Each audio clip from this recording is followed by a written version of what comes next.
Shalom saudaraku yang dikasihi Tuhan Yesus Kristus. Selamat pagi, salam sejahtera untuk kita semuanya. Selamat datang kembali di Renungan Rohani pagi hari ini. Semoga saudara yang terkasih dalam keadaan sehat selalu. Kiranya damai dan sukacita Roh Kudus melimpah di dalam hati dan pikiran saudara saat ini. Sebelum kita mulai renungan pagi ini, marilah kita bersama-sama berdoa. Tuhan Yesus, terima kasih sudah membangunkanku pagi hari ini. Terima kasih atas penyertaan dan perlindungan Tuhan. Semua karena karunia Tuhan aku dapat bangun dengan pagi hari ini. Aku menyerahkan seluruh aktivitasku hari ini ke dalam kuasa tangan Tuhan. Jauhkanku dari yang jahat, ya Tuhan. Tuhan Yesus, tolong lindungi dan berkati aktivitasku hari ini. Tolong berkati juga keluarga dan teman-temanku, Bapa Surgawi, oleh karya Roh Kudus. Tolonglah aku untuk menjauhi segala sesuatu yang melukai hati-Mu. Ampunilah segala dosa kami, ya Tuhan. Dalam nama Tuhan Yesus, aku sudah berdoa. Amin. Sahabat saudara rohani, pembacaan ayat emas Alkitab renungan kita hari ini terambil dari Lukas 15 ayat 1 sampai dengan ayat 10. Para pemungut cukai dan orang-orang berdosa biasanya datang kepada Yesus untuk mendengarkan Dia. Maka bersungut-sungutlah orang-orang Farisi dan ahli-ahli Taurat, katanya, Ia menerima orang-orang berdosa dan makan bersama-sama dengan mereka. Lalu Ia mengatakan perumpamaan ini kepada mereka. Siapakah di antara kamu yang mempunyai 100 ekor domba, dan jikalau ia kehilangan seekor di antaranya, tidak meninggalkan yang 99 ekor di padang gurun dan pergi mencari yang sesat itu sampai ia menemukannya? Dan kalau ia telah menemukannya, ia meletakkannya di atas bahunya dengan gembira. Dan setibanya di rumah, ia memanggil sahabat-sahabat dan tetangga-tetangganya, serta berkata kepada mereka, "Bersukacitalah bersama-sama dengan aku, sebab dombaku yang hilang itu telah kutemukan." Aku berkata kepadamu, demikian juga akan ada sukacita di sorga karena satu orang berdosa yang bertobat, lebih daripada sukacita karena 99 orang benar yang tidak memerlukan pertobatan. Atau perempuan manakah yang mempunyai 10 dirham, dan jika ia kehilangan satu di antaranya, tidak menyalakan pelita dan menyapu rumah serta mencarinya dengan cermat sampai ia menemukannya. Dan kalau ia telah menemukannya, ia memanggil sahabat-sahabat dan tetangga-tetangganya serta berkata, "Bersukacitalah bersama-sama dengan aku, sebab dirhamku yang hilang itu telah kutemukan." Aku berkata kepadamu, demikian juga akan ada sukacita pada malaikat-malaikat Allah karena satu orang berdosa yang bertobat. Lukas 15 ayat 1 sampai dengan ayat 10. Inti dari ayat emas renungan kita adalah, bersukacitalah bersama-sama dengan aku, sebab dombaku yang hilang itu telah kutemukan. Mari kita mulai renungan pagi kita. Judul renungan kita hari ini adalah Hilang, Ditemukan, Bersukacita. Ditulis oleh James Banks. Kisah inspiratif, mereka menjuluki saya, si penemu cincin. Tahun ini saja saya sudah menemukan 167 buah cincin yang hilang. Saat berjalan-jalan di pantai bersama istri saya, kami mengobrol dengan seorang pria tua yang menggunakan detektor logam untuk memindai area itu. Kadang-kadang ada nama yang terukir pada cincin-cincin tersebut. Ia menjelaskan, dan saya senang melihat ekspresi para pemiliknya saat saya mengembalikan cincin mereka. Saya mengumumkannya secara daring dan mengecek apakah ada orang yang menghubungi bagian kehilangan. Ada cincin yang bahkan sudah hilang bertahun-tahun. Ketika kami berkata bahwa kami juga senang mencari-cari dengan menggunakan detektor logam tetapi jarang melakukannya, ia berujar, "Kalian tidak akan tahu jika tidak dilakukan." Aksi mencari dan menyelamatkan juga kita temukan dalam Lukas 15. Yesus dikecam karena mempedulikan orang-orang yang jauh dari Allah. Lukas 15 ayat 1 sampai dengan ayat 2. Dia menjawab dengan menceritakan 3 kisah tentang sesuatu yang hilang lalu ditemukan seekor domba, sekeping dirham, dan seorang anak. Orang yang menemukan domba yang hilang, meletakkannya di atas bahunya dengan gembira.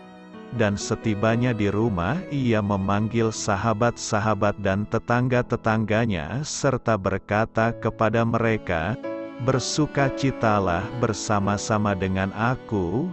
Lukas 15 ayat 5 dan ayat 6. Maksud semua kisah itu adalah tentang menemukan orang yang terhilang bagi Kristus, dan sukacita yang dialami ketika mereka ditemukan. Yesus datang untuk mencari dan menyelamatkan yang hilang, Lukas 19 ayat 10. Dan dia memanggil kita untuk mengikut dia dalam mengasihi dan membawa orang lain kembali kepada Allah. Matius 28 ayat 19. Sukacita dari melihat seseorang berpaling kepadanya menanti kita. Kita takkan pernah tahu jika kita tidak pergi dan melakukannya. Amin. Marilah kita renungkan di dalam hati kita. Sukacita apa yang Anda alami ketika seseorang kembali kepada Allah? Bagaimana Anda dapat memperkenalkan orang lain kepada kasih Yesus hari ini? Hal ini patut kamu ketahui. Pemungut cukai dianggap mengkhianati bangsa mereka sendiri karena bekerja sama dengan pemerintah Romawi. Banyak pemungut cukai menyalahgunakan peranan mereka dengan mengutip uang cukai lebih banyak daripada seharusnya dan menyimpan kelebihannya untuk diri mereka sendiri. Lukas 3 ayat 12 sampai ayat 13. Para ahli Alkitab tidak yakin alasan khusus apa yang membuat orang dicap berdosa. Lukas 15 ayat 1. Tetapi orang-orang itu pun dikucilkan dari kehidupan beragama. Lukas menggambarkan orang-orang yang dikucilkan dari agama dan kehidupan sosial itu dengan simpatik.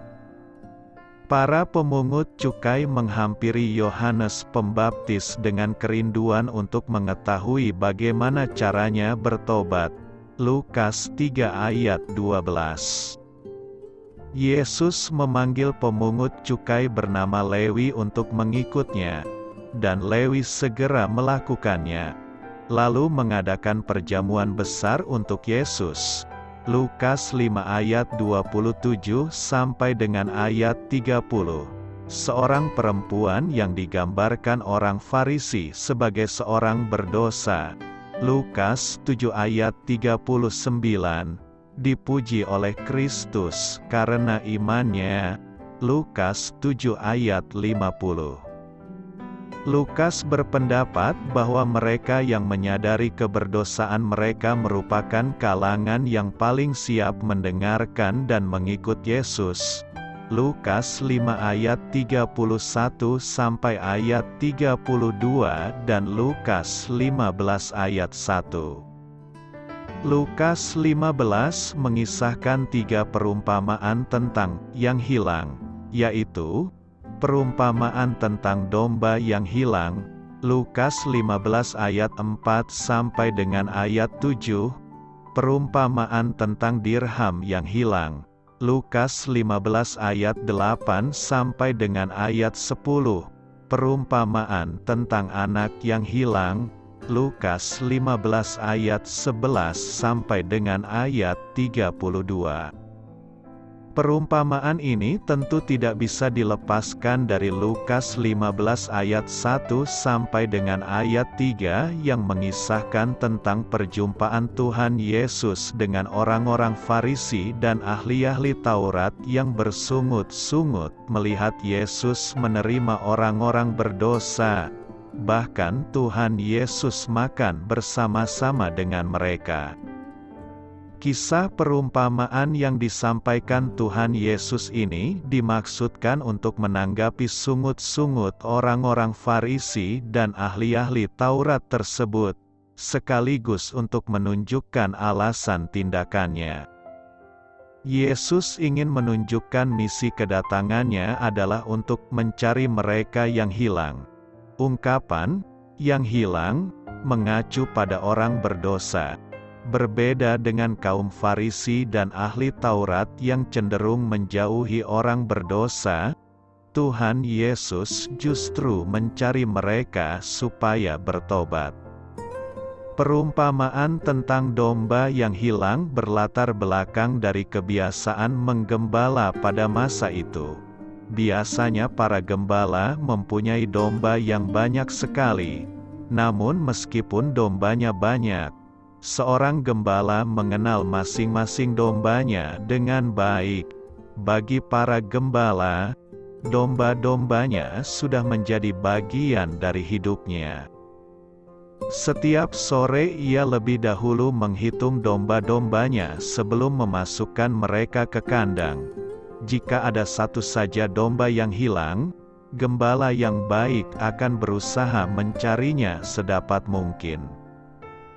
Dalam Lukas 15 ayat 1 sampai dengan ayat 7 dikisahkan bahwa ada seorang gembala yang menggembalakan 100 domba.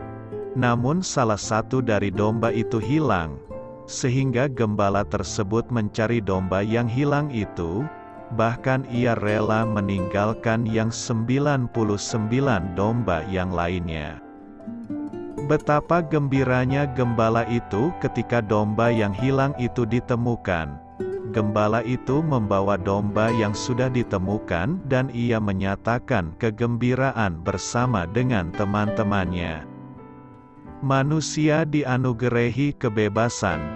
Kebebasan ini memampukan manusia untuk memilih dan memaknai hidup secara positif atau negatif. Kebebasan yang digunakan secara positif membawa orang kepada kebahagiaan. Namun bila diisi secara negatif dapat mendatangkan kehancuran. Meskipun diberi kebebasan, Allah tetap menawarkan keselamatan kepada kita. Mengapa? Karena manusia cenderung mencari kenikmatan yang berujung pada cinta diri sehingga menjauhkan diri dari Allah dan acuh tak acuh terhadap sesama. Inisiatif cinta selalu datang dari Allah karena Allah pada hakikat adalah cinta. Ia mencari kita dengan cermat dan membawa kita untuk diselamatkan kembali. Lukas 15 ayat 4. Setiap kita dapat menjawab tawaran keselamatan dari Allah. Jawaban itu dinyatakan dalam sikap pertobatan untuk hidup sesuai kehendak-Nya, menaruh percaya pada Yesus Kristus yang telah menyelamatkan kita. Mungkin saja godaan duniawi selalu menggerogoti sikap beriman kita. namun keyakinan dan keteguhan akan kebenaran sejati dalam Yesus Kristus menjadi dasar dan kekuatan hidup kita untuk senantiasa mawas diri. Kita rela melepaskan kelekatan kita pada hal-hal duniawi karena Kristus senantiasa ada bersama kita. Seperti kata Paulus, "Apa yang dahulu merupakan keuntungan bagiku, sekarang kuanggap rugi karena Kristus." Filipi 3 ayat 7. Doa saya menyertai saudara sekalian. Selamat berkarya untuk Tuhan. Amin.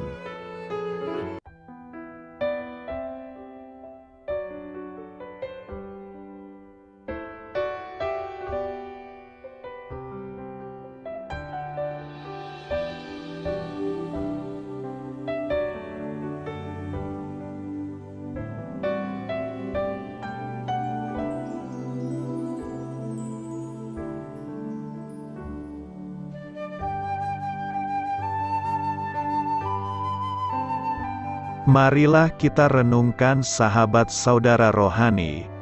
Demikianlah renungan firman Tuhan pagi hari ini.